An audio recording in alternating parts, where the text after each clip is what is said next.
잎과 등나무. 이건 자라는 모습이 참 영반대예요. 지난번에 한번 제가 보여드린 적도 있는데, 얘는 왼쪽에서부터 오른쪽으로 가잖아요. 얘도 왼쪽에서 오른쪽으로 이렇게 가는데, 얘는 오른쪽에서 왼쪽으로 올라가요. 오른쪽에서 왼쪽으로 이렇게. 그래서 이 등나무하고 식이 합해지면 풀리질 않아. 서로 방향이 다르기 때문에. 그래서 이걸 칡뿌리 갈등이라고 하는데, 칡뿌리 갈, 등나무 등. 그래서 갈등, 그렇게 이야기합니다. 인간관계에서 이런 모습은 사업이나 개인이나 남녀관계나 좀 복잡하죠. 이런 경우가 이제 삼각관계죠. 이렇게 손을 뒤로 잡고 사실은 또 이렇게 잡고, 그러니까 삼각관계가 되어지는 그런 관계인데,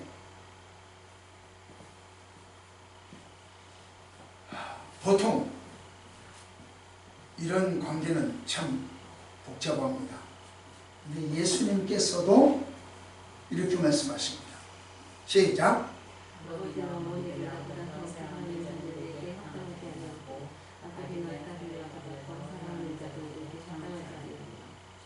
마치 예수님께서도 이런 삼각관계처럼 이야기를 해요. 우리 예수님은 근본이 하나님이잖아요. 하나님의 아들이시잖아요. 그 양반이 하자는 우리들한테, 야, 너도 부모보단 나를 더 사랑해야 돼? 부모 더 사랑하면 안 돼? 이렇게 삼각관계로 이야기를 해요. 부모, 예수, 나, 이렇게 이야기를 해요. 이게 도대체 무슨 뜻이요? 이 예수님 채통이 찢고 이래야 되는 거예요, 예수님이. 그래서 오늘 본문을 통해서 저는 세 가지로 의문을 제시합니다. 그러면서 하나님 주시는 은혜를 받도록 하겠습니다. 자, 뭐냐? 오늘 이야기는 뭐하러 왔다고 그랬어요, 예수님이? 검을 주러 왔다고 그랬어요. 화평이 아니라 검을 주러 왔노라, 그렇게 이야기를 했어요. 그렇다면 화평이 아니라 검이라고 한다면 검이 뭐요? 이거는 검이 뭐요? 자, 그렇죠?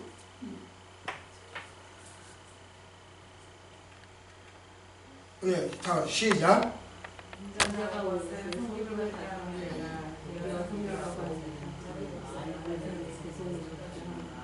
예, 성결에 온 것이 아니라 검을 주러 왔다.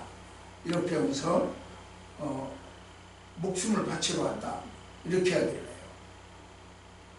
제가 왜 이것이 불쑥 튀어나왔냐면, 검이란 무엇인가 이걸 알기 위해서는 예수님이 검을 들고 왔잖아요.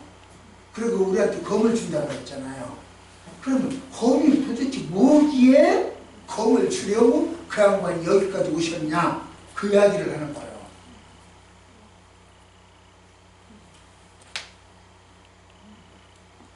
마태에 의하면, 이게 지금 마태복음이잖아요. 마태에 의하면 예수님이 오신 목적, 섬김이래요. 섬기려 오셨대요. 다른 사람에게 섬김을 받는 게 아니라 섬기려 오셨대요. 어떻게 섬겨? 섬기는 방법이 뭐요? 섬긴다는 뭐요? 옷이 없는 사람에게 옷을 주고, 그것도 섬기는 거죠. 오리를 가자고 하면 심리까지 같이 다 주고, 이것 해달라면 저것까지 같이 해주고, 이게 섬김이에요. 따라서 우리 초원교회 성도 여러분은요, 맥주감사절 헌금 우리 교회에서 쓰지 않고 그대로 누구를 섬겼잖아요. 몽땅 이웃에게 도와줬잖아요. 이 섬김이에요. 네팔에 성토신학교를 세우고 선교사를 파송해서 학생들을 가르치도록 하는 일들을 돕는 것도 섬김이에요. 그럼 많이 돕잖아요. 힘을 다해서 돕잖아요.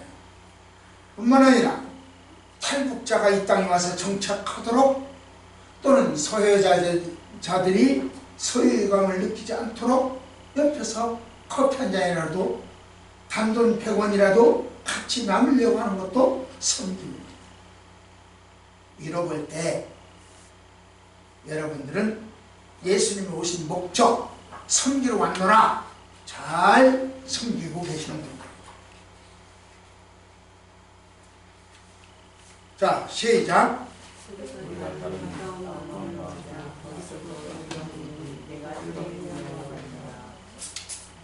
마태는 섬기려고 오셨어요. 그렇게 하겠는데, 마가는 달리 이야기해요.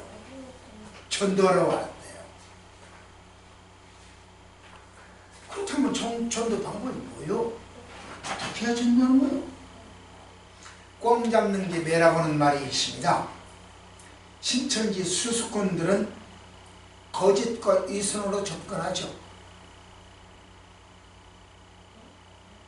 우리도 그렇게 할까요? 이제 11월 셋째 주가 추수감사절이요. 그때 제가 여러분들을 보고 또 오늘 좀 선포합니다. 한 분씩 모셔오세요. 아니, 두 분씩 모셔오세요. 아니, 더 많으면 더 좋고요. 그게 지금 마가가 이야기하는 예수님 오신 목적이요. 전도. 그렇게 하세요. 11월 셋째 주가 추수감사절이요. 그때 그렇게 하세요. 신천지 추수꾼들은요, 비밀리에 내가 신천지다, 추수꾼이다 소리를 안 해요. 안 하고 계속 접근을 해요. 접근을 하다가 탈로가 나. 그러면 그 사람 앞에 가서 물어. 탈로가 나네. 그래서 탈로가 나면 이 사람 왜 그러냐 어쩌냐 따질 거 아니에요. 그러면 물어. 눈물을 줄줄 흘려. 나는 너를 사랑해서 그랬다.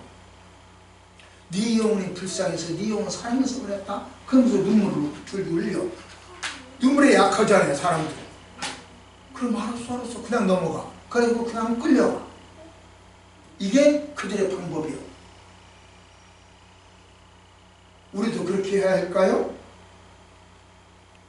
그래서 한 사람 데려오면, 와! 나도 이제 한 사람 데려왔으니 14만 4천 명 그룹 속에 들어갈 수 있겠다. 기뻐하고 즐거워할까요?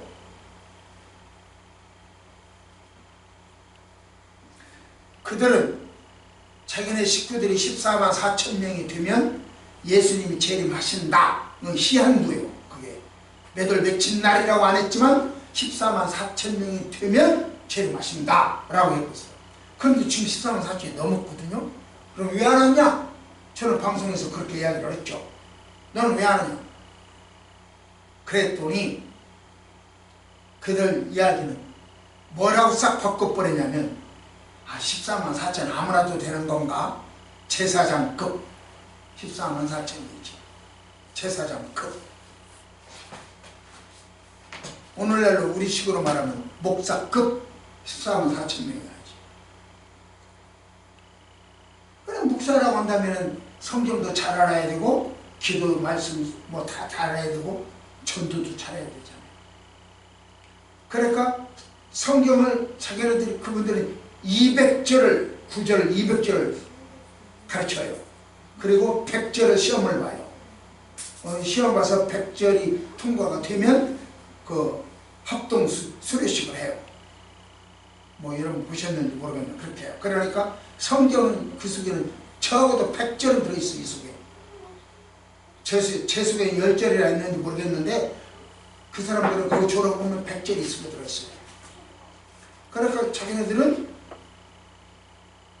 제가 방송 끝나고 저한테 전화를 오면 그래요. 내가 대한민국에서 제일 좋은 학교를 졸업했는데 그렇게 하더래요. 뭐 저 그런 전화도 받았어요.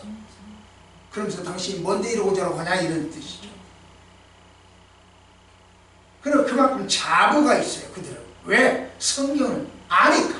자기 머릿속에 잘 알았냐 못 알았냐 그건 그다음이고 일단 문자적으로 알았으니까. 그 내용을 잘 알았냐 그것은 해석은 문제는 다음이요. 일단 문자적으로 알잖아요. 문자적으로. 그러니까 100절은 일단 머릿속에 들어있잖아요. 200절을 가지고 그 속에서 100절을 시험을 보니까 200절이 들어있다고 봐야 돼요. 그러니까 무슨 이야기하다가 걸리면 저쪽에 가만히 여기 굴려 머리를 컴퓨터로 굴려 그래가지고 대답을 해요. 그렇게 성경을 잘 알아요. 문자적으로 잘 알아요. 그러니까 자기는 제사장이다라는 거죠. 전도를까지 했어요. 그러니까 완벽한 제사장이에요. 따라서 예수님이 재림하시면 자기는 왕 노릇해요. 왕. 지금처럼 이렇게 고생 못할 것이 없어. 그러면 세계 각국에서 자기들한테 돈포대를 싸들고 와서 무릎 꿇고 좀 가르쳐 주세요. 그런데요. 그러면 자기들은 왕의 입장에서 가르쳐 주면 그냥 수입은 그냥 된다. 그러니까 지금 이 땅에서 우리가 잠시 고생하는 것은 문제가 안 된다. 그런 이야기예요. 우리도 그렇게 할까요?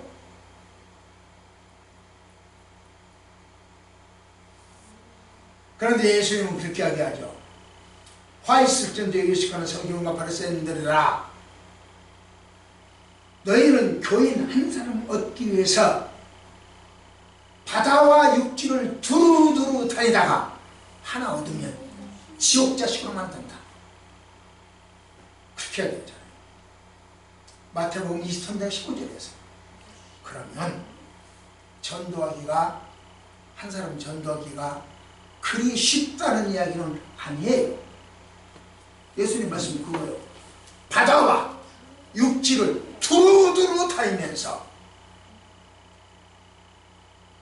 겨우 한 사람 얻었는데 한 사람 전도했는데 그 한 사람 갖다가 지옥 자식을 만들어버린다.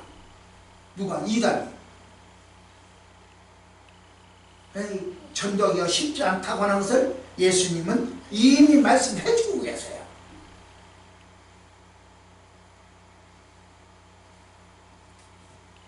그게 마가의 이야기요. 예수님 오신 목적 전도하러 오셨다. 그게 마가예요. 그럼 따라 볼까요? 시작.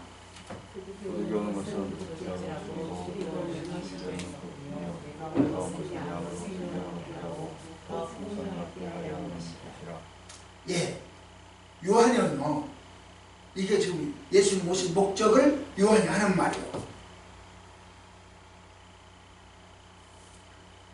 도둑질하고 죽이고 멸망시키려고 사탄은 오지만 우리 예수님은 생명을 준다.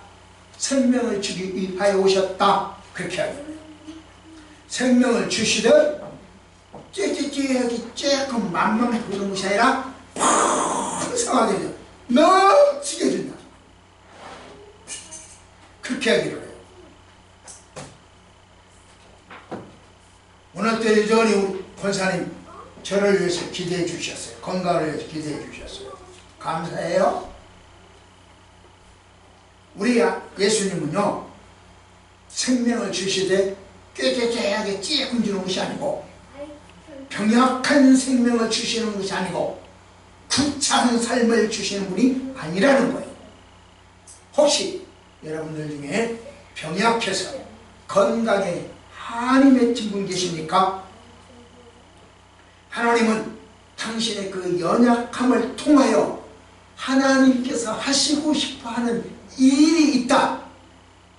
저는 그렇게 믿습니다. 우리 권사님이 저를 위해서 기대해 주시되 저의 연약함을 통해서 하나님은 반드시 하실 일이 있다, 그런 이야기입니다. 그러므로 나의 연약함, 병약함은 하나님의 풍성함이에요. 왜? 그분이 나의 병약함을 통해서 하실 일이 있기 때문에. 여러분 잘 알듯이표 생각해 보세요. 눈 멀고 귀 먹으리고 말 못하고 삼중고 헬렁켈러, 그 헬렁켈러에게는 삼중고가 풍성함이었어요. 헬렁켈러를 풍성함이었어요. 그녀는 자기에게 주어진 삼중고를 감사함으로 받았을 때 얼마나 크게 쓰게 받느냐 하는 것은 여러분이 말하지 않아도 알잖아요. 닉 부이치치를 보십시오. 제가 한번 그림을 보여드렸죠. 이거 사지가 없잖아요. 오직 남은 것은 몸뚱이 봐. 사지가 없이.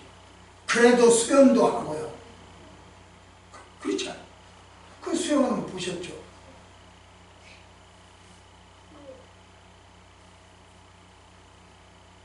또 세계적인 물리학자, 지금 가신 거지만 스티븐 호킹을 보십시오. 말 한마디 하려면 얼마나 하는가. 세계적인 물리학자 아닙니까? 멀리 갈 것도 없어. 외국까지 갈 것도 없어. 우리나라 송명희 씨 보십시오.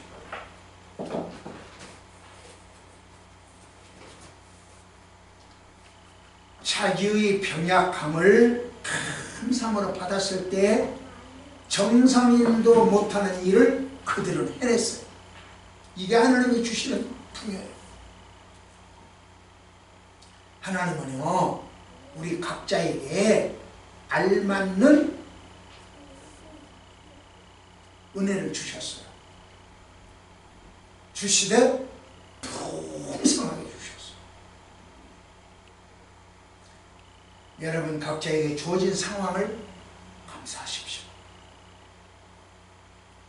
우리를 풍성케 하실 겁니다. 말씀 받습니다. 시작. 자, 여기 시작. 자, 이제 예수님 오신 목적을 말씀하세요. 화평을 주러 온 줄 생각하지 말라. 검을 주러 왔다. 이렇게 해요. 마태는 섬김이라고 그랬어요. 마가는 전도라고 그랬어요. 요한은 풍성한 삶 생명이라고 그랬어요. 예수님 오신 목적을 그렇게 하기로 했어요. 그런데 예수님은 당신 스스로 이렇게 하기로 했어요. 다시 한번 시작.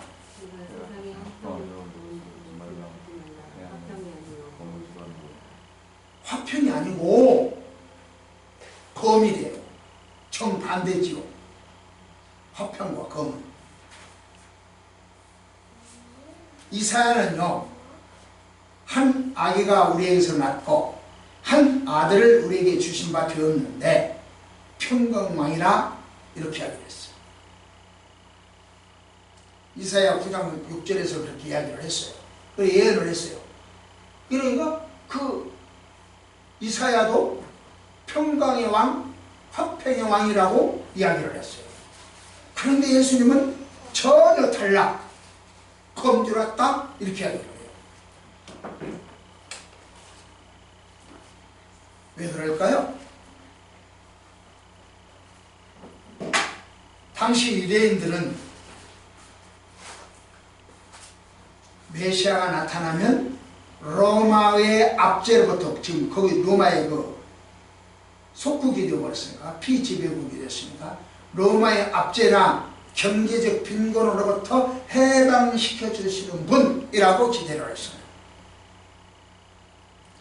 정치적 메시아죠.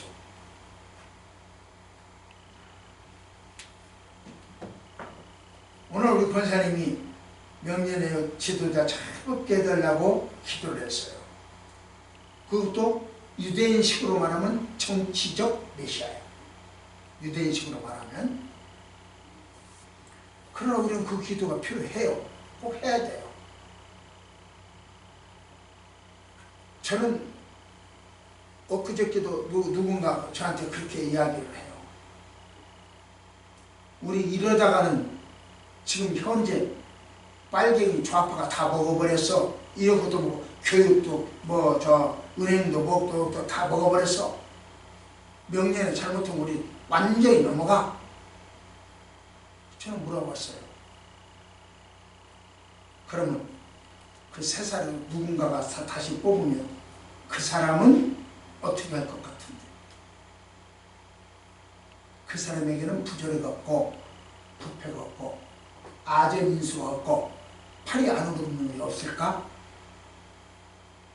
그 사람이 당선되면 당신 총리시켜줄 것 같아?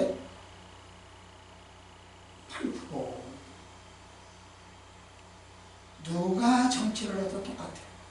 저는 항상 그러잖아요.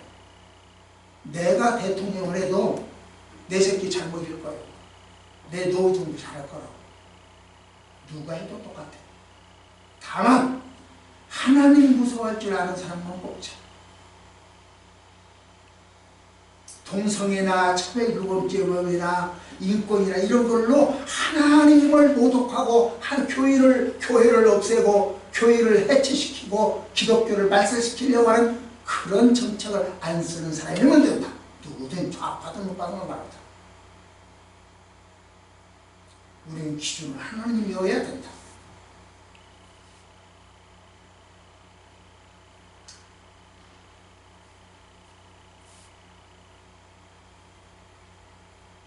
따라서 검을 주러 왔다.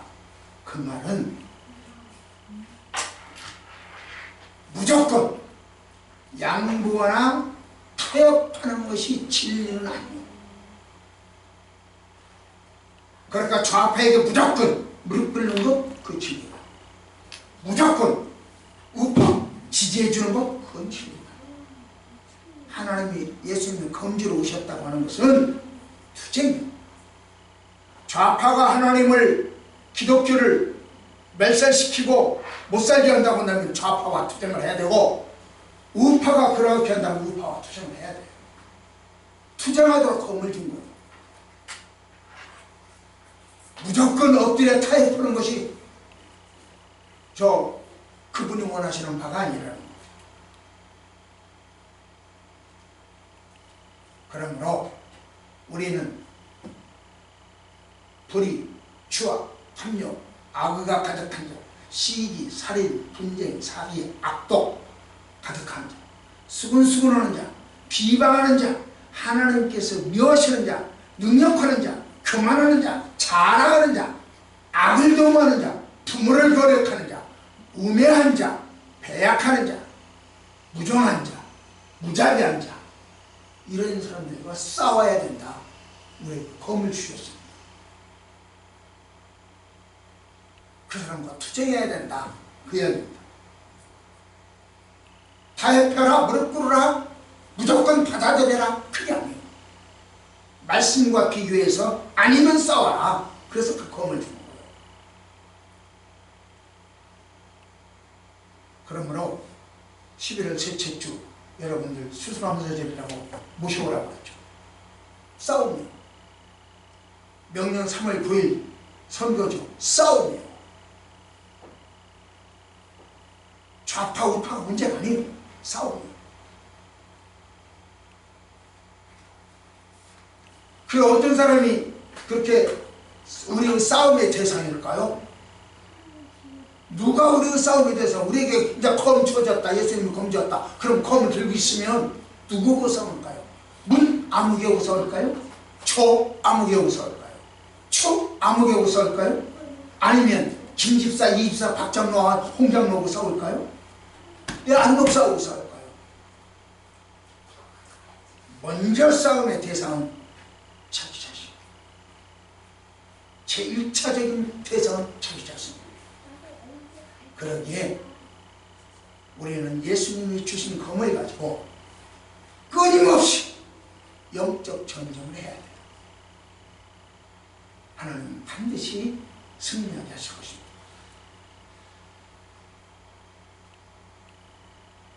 정리합니다. 그 부분에 마태는 섬김, 마가는 전도, 요한은 풍요라고 했어요. 제자들이 지금 여러분들 11월 저 셋째 주라고 그랬어요. 뭘 가지고 나가느냐? 섬김을 갖고 나가야 돼요. 전도를 가지고 나가야 돼요. 풍요를 가지고 나가야 돼요. 11월 3일 옷을 수 있도록 나가야 돼요. 제자들이 이 땅에서 그 세 가지를 실현시켜 드려야 돼요. 그런데 나가봤자 죽을 것 같아. 사단이 너무 세니까 나가봤자 죽을 것 같아. 그러니까 예수님이 검 가지고 나가라 하고 검 하나씩 주는 거예요. 그러면 이 검이 뭐냐고요? 섬기러 검을 가지고 나가야 되고, 전도하러 검을 가지고 가야 되고, 풍요한 생명을 나눠주려고 검을 가지고 나가야 되겠는데, 이 검이 뭐냐? 예수님이 검을 주러 왔나라. 이 검이 뭐냐? 보실까요? 시작. 기도가 검이에요. 기도 외에는 섬길 수 없어요. 기도 외에는 전도할 수 없어요. 기도 외에는 풍요를 나눠줄 수가 없어요.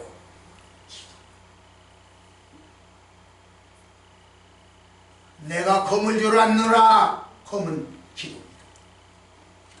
두 번째로 시작. 원수 사랑보다 더한 사랑 뭐요?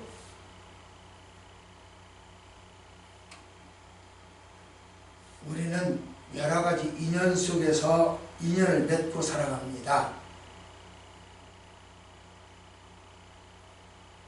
어제도 어떤 분이 그분 교회가 이러고 약해서 이 목사님 생활비를 제때 받지를 못하세요.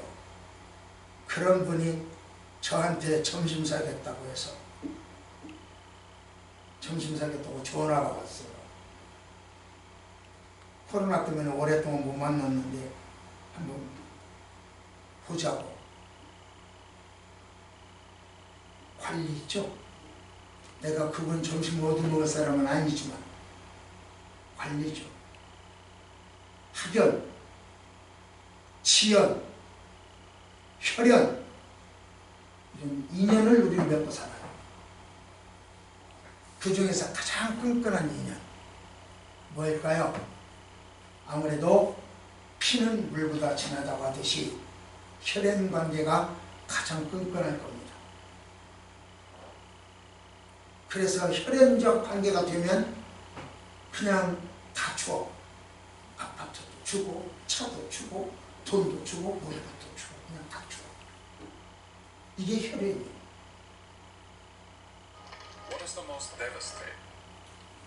예수님도 이렇게 말씀하세요. 시작.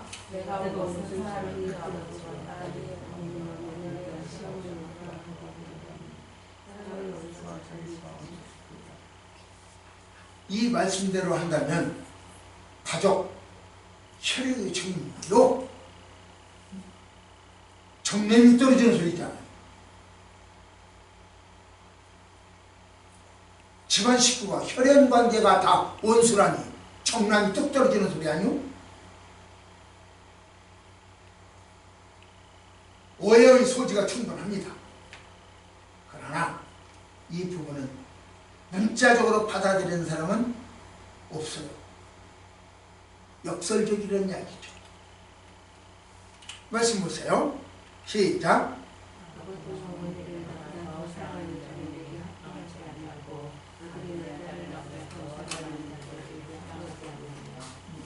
예, 세상에서 가장 사랑해야 할 대상 누구요? 혈육이요. 가장 사랑해야 할 대상 이 세상에서 혈육이요. 그런데 예수님 말씀은 그 혈육보다 네가 가장 사랑해야 할 대상 혈육보다 나를 더 사랑해야 된다? 그러냐?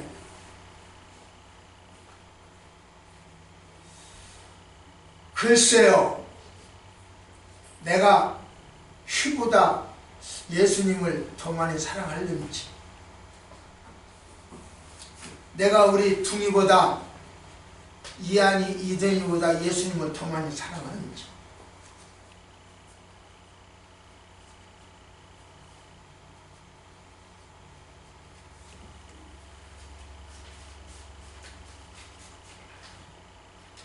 휘를 위해서는 아파트 하나 딱 주는 것은 문제가 아니에요. 근데 예수님을 위해서 아파트 하나 딱 바친다? 과연 그렇겠는지. 예수님 요구는 그거거든요. 혈육의 정보다 나를 더 사랑해라. 마치 시기 질투하는 것처럼 생각도 되어지고 부모 자식 간에 이간질하는 것처럼 느껴지기도 합니다. 그러나 예수님 말씀은 그런 게 아니라 인간으로서 할 수 있는 최고의 것도 예수님과는 비교할 수 없다 그 이야기예요. 내가 혈육의 정이 가장 크다면 그 큰 사랑도 예수님과 예수님께 바쳐야 할 사랑과는 비교할 수 없다. 예수님은 내가 휘가 1순위라면 예수님은 0순위다 그 이야기.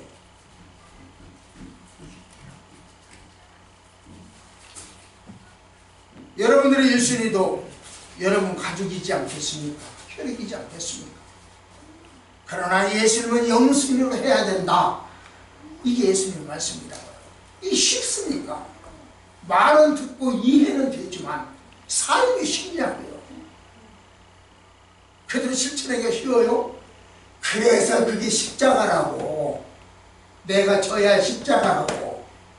말씀은 알지만 실천이 어려워요. 이게 내가 져야 할 십자가예요. 모두가 각자 자기가 지을 십자가가 있다는 거죠.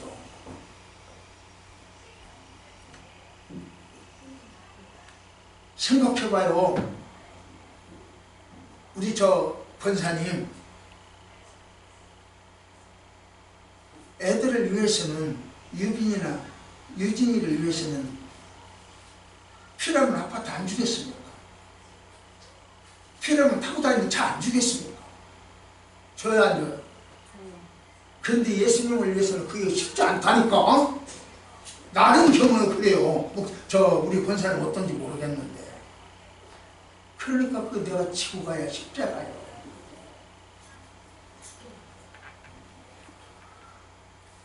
그래서 원수보다 더한 사랑이란 뭐냐? 원수 사랑보다 원수가 집안 식구잖아요.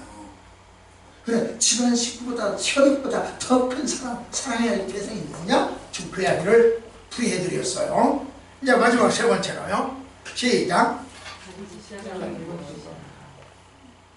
그러면 자기가 져야 할 십자가는 뭐요? 자, 말씀 받습니다. 시작.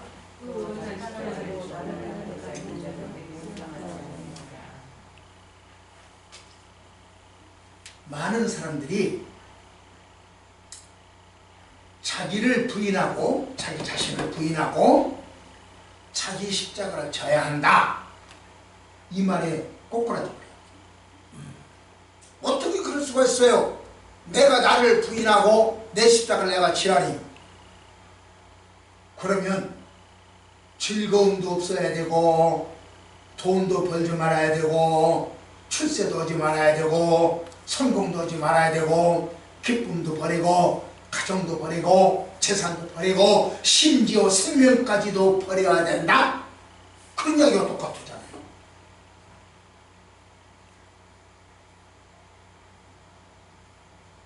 그게 저는 단호하게 그것만 말하는 게 아니다. 그럼 뭐냐? 예수님은 우리 앞에 거신 저를 따라가. 예. 앞에 거신 예수님 우리 앞에 가십니다. 그래서 인도해 주십니다. 때에 따라서는 내 손목을 잡아주십니다. 때에 따라서는 나를 업고도 가십니다. 때에 따라서는 나의 등 뒤에서 조종해 주십니다. 그러니까 우리는 그분에게 예수님 나 좀 도와주세요 그러지 말고, 예수님 앞에 가셔서 저렇게 좀 땀 흘려서 이 정글을 헤치고 계시는데 내가 뭘 도와드려야 될까? 예수님 뭘 도와드릴까? 물 한 컵 갖다 드릴까? 아니면 수건으로 얼굴 좀 닦아드릴까? 땀 좀 닦아드릴까? 그래야 돼. 나를 도와달라고 소리치지 말고 내가 예수님을 위해 할 수 있는 일 무엇인가를 찾아봐야 돼. 11월 셋째 주 모셔오라고 그랬습니다. 예수님 나 좀 도와서 이거 좀 해주세요 그러지 말고, 예수님 누구한테 가셨습니까? 가신 그분 그 뒤에 따라가려고 해요. 예수님 홍길동한테 가서 가시면 야 명보가 저 홍길동한테 가거라. 얘가 알았습니다. 홍길동한테 따라가야 돼. 자기가 부담스러운 일, 하기 싫은 일, 고통을 주는 일, 그런 것을 억지로 해야 된다? 그 얘기가 아니에요. 나의 사리사욕 문제가 아니고 하나님 나라와 하나님 영광을 위하여 자원함으로 해야 된다, 그런 뜻입니다. 그러기에 자기를 부인하고 자기 십자가를 져야 한다는 것을 나 자신을 드리는 거예요. 그분에게 저분이 나를 위해서 저 앞에 가서 저렇게 일을 하고 정글을 해치고 계시는데 그럼 나는 어떻게 되냐? 내 몸이라도 드리는 거예요. 드릴 것이 없으니 내 몸 받으세요. 내 몸 드리는 거예요. 그게 십자가예요. 본휘파라고 하는 사람은요, 주께서 나를 따르라고 부르신 것은 나와 함께 죽자 하고 초청하신 것이다, 그렇게 해야 돼요. 지금 여러분들을 이곳에 불러주신 것은 나와 함께 죽자, 알았니? 명훈아, 나와 함께 죽자. 그래, 미영아, 나와 함께 죽자. 불러주신 건 바로 그 이야기. 그럼 어떻게 하면 동행할까? 어떻게 하면 그분과 함께 죽을 수 있을까요? 그분과 동행하는 방법, 시작!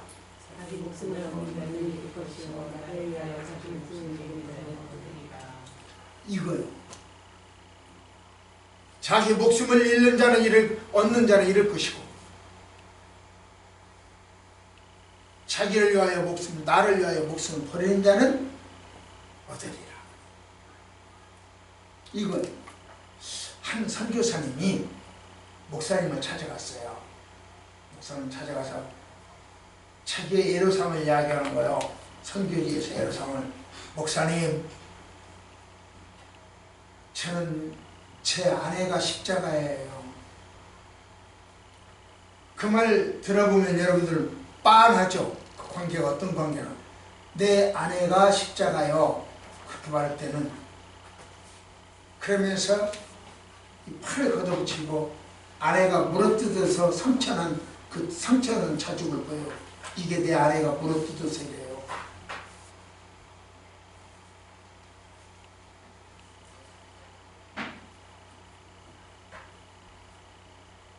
그 선교사에게 있어서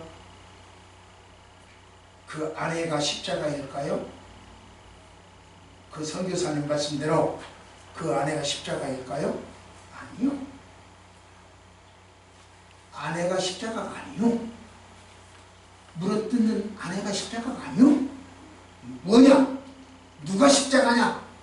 무엇이 십자가냐? 물어뜯는 아내를 사랑하라, 원수를 사랑하라 하신 예수님의 말씀을 실천하기가 십자가예요. 아내가 십자가가 아니라, 물어뜯는 아내가 십자가가 아니라, 이 물어뜯는 아내를 사랑하라, 원수를 사랑하라 하신 예수님의 말씀을 실천하기가 십자가.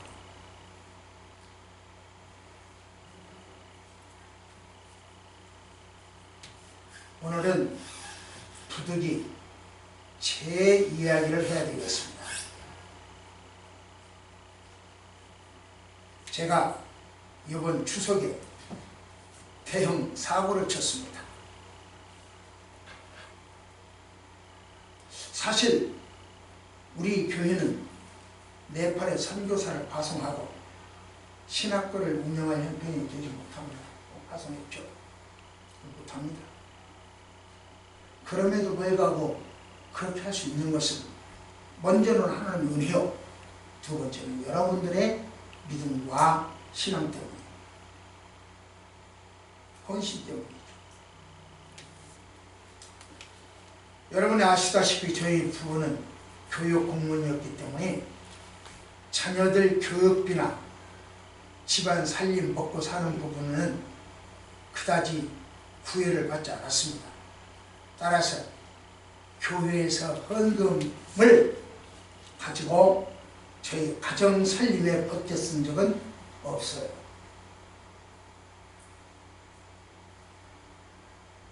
아이스크림 하나 사달라고 해도 내가 짜증을 냈고, 나는 돈 없다고, 나 돈 없는 줄 알지 않냐고 소리쳤죠.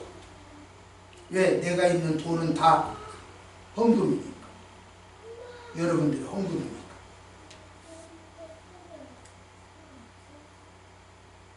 그래서 아이스크림 하나 사 먹는 걸 저한테 얻어먹기가 어려워요.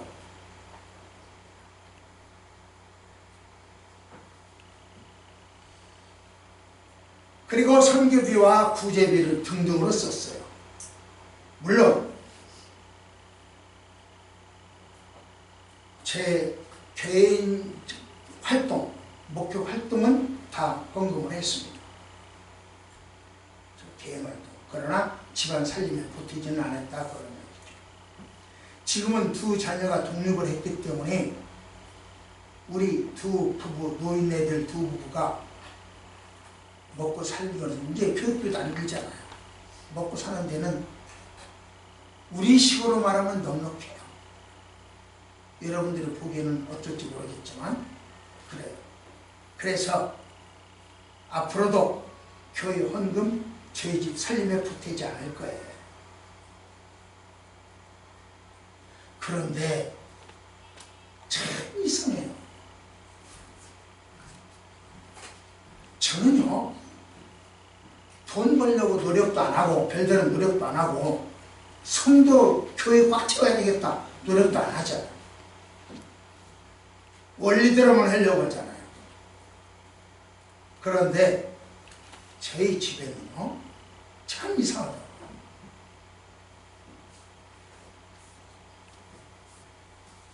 우리 부부가 연금을 받으니까 그 생활을 할 수 있는데도 매월 1,000만 원 정도가 들어와요. 연금을 제외하면 그렇다고. 곧 부자가 될 모양이에요.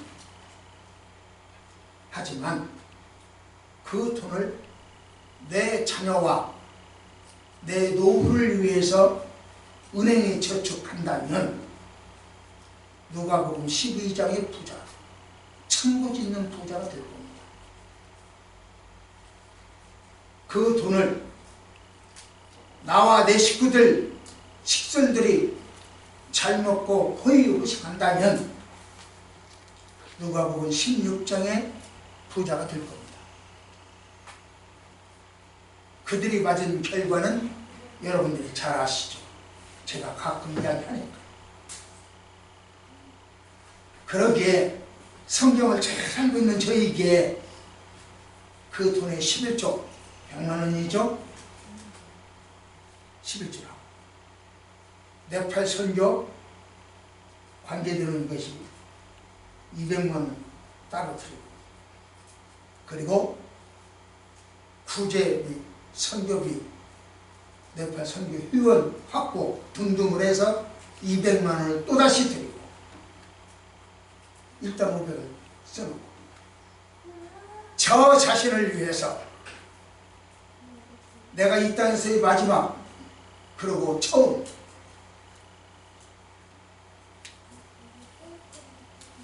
벤츠를 구입을 했어요. 활부. 그래서 매월 180만 원씩 나가요. 4년 동안 나가야 돼요.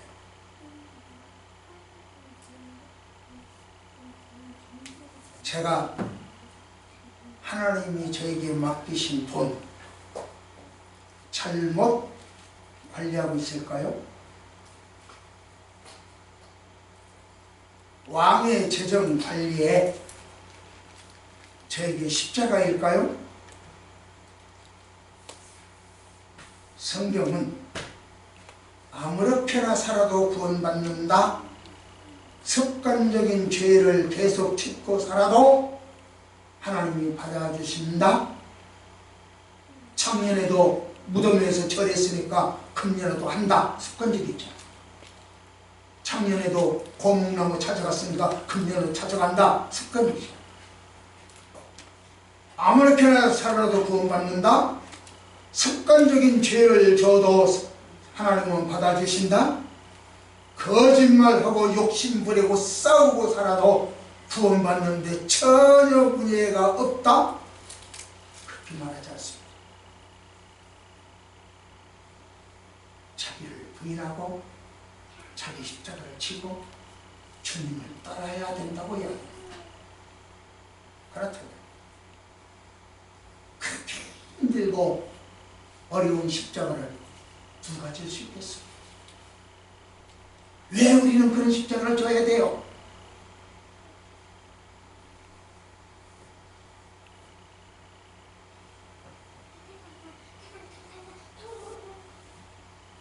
십자가는 용서의 복음입니다. 하지만 용서하는 것으로 끝나는 복음이 아니요. 십자가는 삶의 변화를 주는 능력이요. 십자가가 있는 사람은요, 변화를 가져와요. 돈 들어오면 돈 쓸 줄 알아요. 건강 있으면 건강 쓸 줄 알아요. 기회가 있으면 기회 쓸 줄 알아요. 지금까지 삶을 변화시키고 향후 영생을 보장하는 게 십자가예요. 이것이 자기가 져야 할 십자가예요. 십자가의 은혜를 누리는 거예요. 영광이.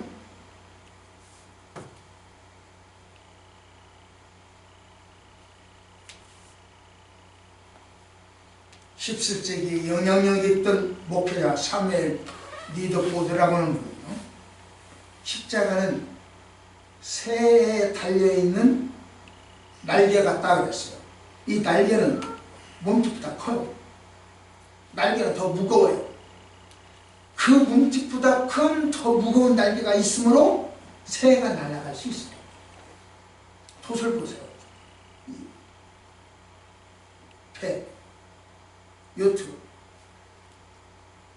요트는 몸집보다 다시 더 크잖아요. 돛이 더 크잖아요. 배에 그 거추장스러운 돛이 있기 때문에 배를 나갈 수 있는 거예요. 우리에게 감당해야 할 십자가가 크면 클수록 더 잘 나가. 하늘나라를 향하여 더 잘 나가. 새처럼 날개가 크면 클수록 잘 날아가. 돛이 크면 클수록 더 잘 나가. 그래서 우리 십자가가 크면 클수록 더 빨리 정확하게 하늘나라에 갈 수 있습니다. 그래서 여러분과 나는 십자가가 있어야 돼요. 그 십자가를 져야 돼요. 그래야 영혼은 내세가 보장됩니다. 말씀을 맺겠습니다. 우리는 흔히 내가 가장 잘할 수 있는 것이 뭐냐? 잘할 수 있는 것을 찾아요.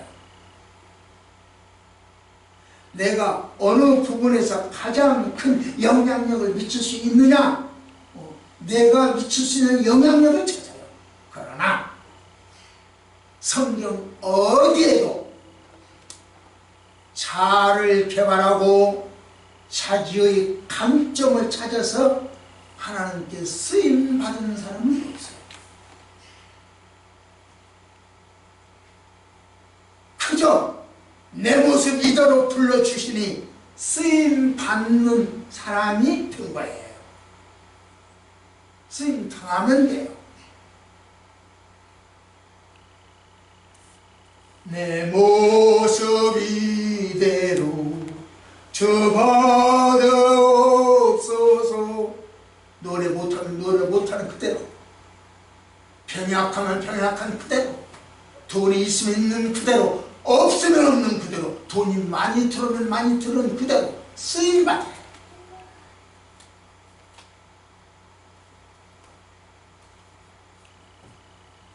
이것이 헌신이야. 이것이 나를 만족해 해줄 거야. 이것이 나를 행복하게 해줄 거야. 말하지 않았어.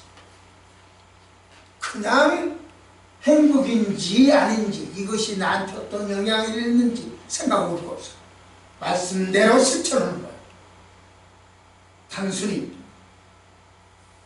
하나님께서 부르시고 명령하신 어떤 일에 대해서 자기를 부인하고 자기 십자가를 지고 따랐을 뿐이고, 그들의 인생은 최고의 가치 있는 삶을 살았고, 그것이 인생의 최고의 가치고 생명이 있는 삶을 살았습니다. 여러분, 여러분의 최고의 가치가 무엇일까요? 한번 그 가치를 설정하고 그 십자가를 향하여 걸어가 보시지 않겠습니까? 기도하십시오. 하나님, 이 아침 우리에게 생명의 말씀을 주셔서 감사합니다. 해맑은 가을 햇살처럼 하나님의 생명의 말씀이 우리 가슴에, 우리 영혼에 자리 잡게 해 주옵소서. 예수님 이름으로 기도드리옵나이다.